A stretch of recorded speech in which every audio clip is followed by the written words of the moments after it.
Welcome, ladies and gentlemen, to yet another episode on the Just the Facts podcast. I'm your host, Howard Wade Jr., joined by Minot State Basketball starting guard Cameron Dunphy. Now, Cam, you guys are 6-1 to begin this year, coming off of last season with COVID and everything just crazy. This year, fresh, starting off in October. End of October, yeah. End of October, yeah. Yeah. 6-1, much more wins than losses. How's it been so far, man? I know it's been fun. Been out there with the team, Yeah. getting through little rusty phases, a couple bad quarter or halves, and figuring things out. Now that we're heading into conference, Now, let's talk about you. From Colorado and senior here at Minot State University.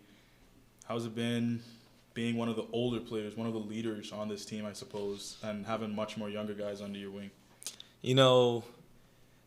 It's our team isn't so much about like older guys and young guys. It's kind of everybody working together and having like their own opinion and bringing their voices together. And I think that's what makes us a little strong this year is that we don't necessarily have one leader, and that being like a Max Cody, great guard, Melvin Newbern, star forward for us.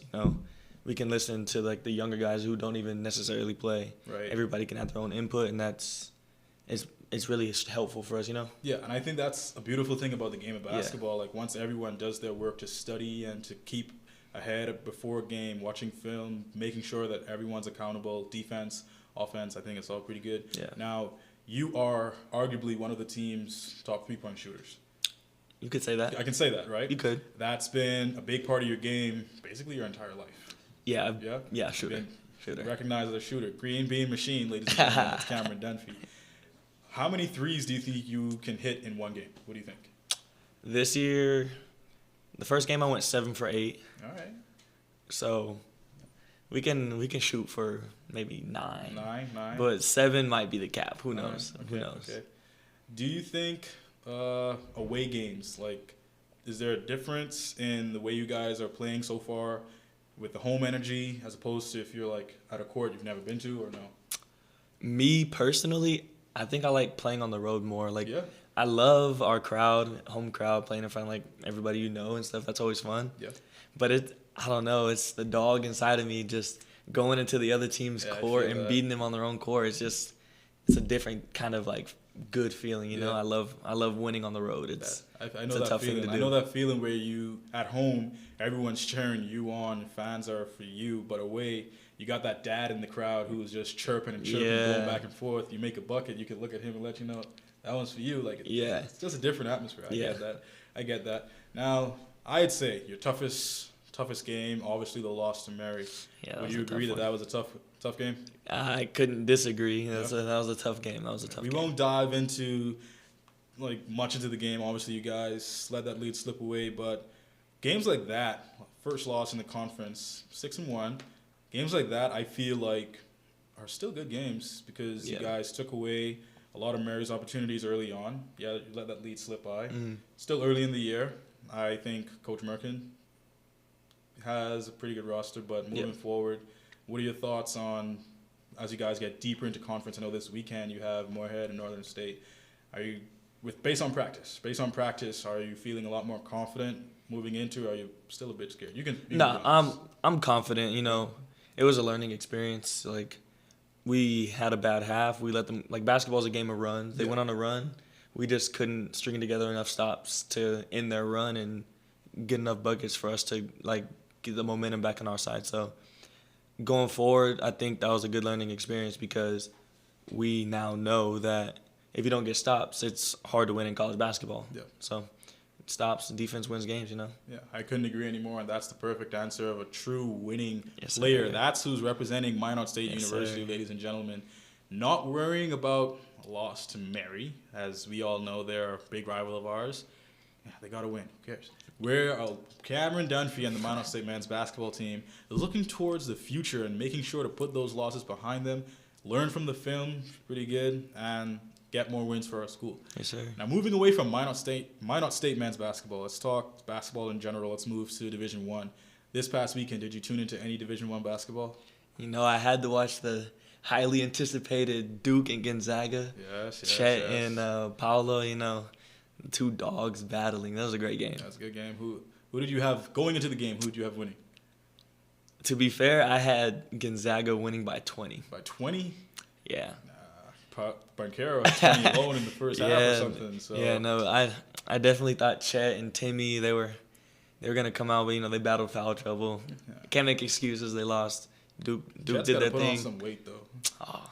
Dude's tiny. Yeah, but I see myself like Chet. I'm a skinny guy. All right. You can't. Everybody says you gotta put on weight. You just gotta know how to use it, and I think he knows how to use his body very well. So that is very true. Yeah.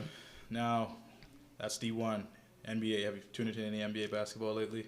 I really haven't. I mean, I check stats every now and again, but I haven't been watching too much NBA. You got a team? Lakers. All right. Big Kobe fan. They're playing tonight against the Kings without LeBron James. You still got them winning against the Kings? They lost in three overtimes Fox, like 2 nights ago. I'm like Lakers, man. Lakers are winning. Lakers are going to win. They're playing in LA, no LeBron, so Russ and AD is going to have to run the show.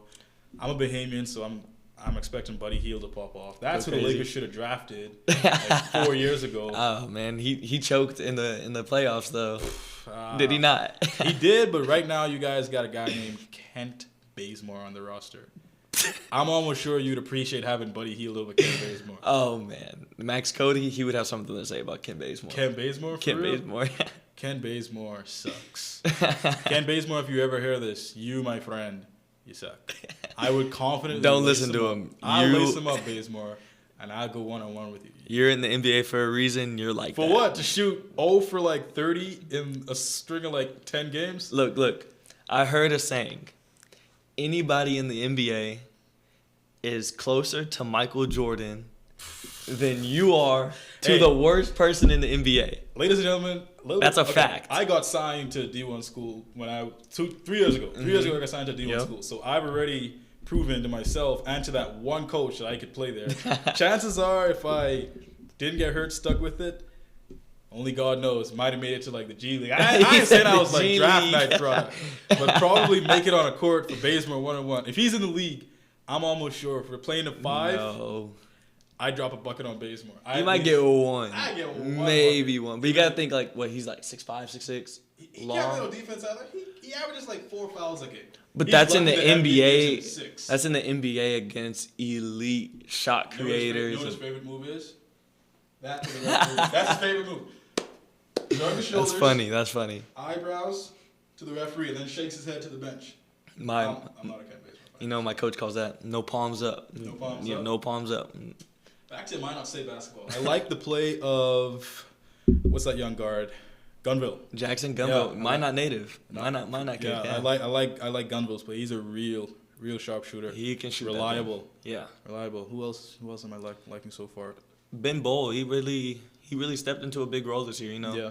Got some minutes last year, but we had a guard transfer away. Yeah, starting, playing big minutes, stepped into a big role, and he's really a key piece to our team this year. He's got a pretty good physique looking out there on the court. Defense, he holds up pretty well. Last game, you guys played a real good power forward for, was that Valley City? Yeah, number 24. Yeah, he had a bag. Yeah. He was nice. Yeah, he could shoot it. Yeah. He could shoot it. Buddy with the 2 different color shoes, he started to scare me in the first half. I actually know him. You know him? When I was at my JUCO before Montana State, he was in my conference, and they were basically our rival. We were like the 2 best teams in the conference. But I was there for 2 years. We probably played each other 8 times, and I think I lost 3 times over the 2 years of them. He was making some tough. He made like 3 tough threes in the first half. He's like 6'5", 6'6", super high release, and it's like real high release behind his head. And he's got the leg kick, so you can't even like contest it pretty good. And he went cold and got in foul trouble later on in the end. So he's a good player. Moment was too big. What's his name? Duth Gotch. Moment was too big. Pissed on his leg. Gave us the win. No way. Poor guy. Well, ladies and gentlemen, I believe that's all the time we have here tonight for Just the Facts podcast. Cameron Dunphy, man, it was a pleasure having you on the pod. Thanks for having me, man. Hopefully we can have you again. But until next time, see you. Yeah.